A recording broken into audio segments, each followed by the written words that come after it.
Bank নিফটিতে খুব ভালো একটা সেটআপ তৈরি হচ্ছে। যদি মার্কেট নিচে ক্লোজিং করে রিটেস্ট করতে এলে আমরা এখানে কিন্তু সেল করব। মার্কেট নিচের দিকে যাওয়ার চান্সটা বেশি আছে, যেহেতু নিচের দিকে নামছে। তো মার্কেট এখানে ক্লোজিং করেছে, যদি মার্কেট রিটেস্টে আসে তাহলে কিন্তু আমরা এখানে সেল করব।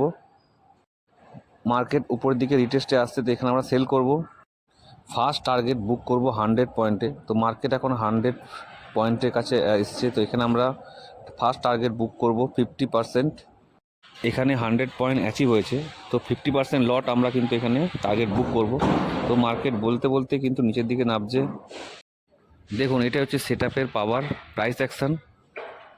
মার্কেটে কথা বলতে বলতে কিন্তু মার্কেট আরও নিচের দিকে নামছে। 140 পয়েন্ট দেখুন ছুঁড়ে ছুঁড়ে মারছে প্রফিট।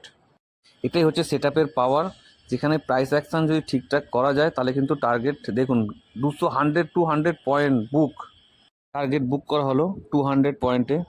এইরকম 16 ধরনের প্রাইস অ্যাকশন সেটআপ আছে। যদি শিখতে চাইছেন তাহলে ভিডিওর নিচে দেওয়া নাম্বারে যোগাযোগ করুন।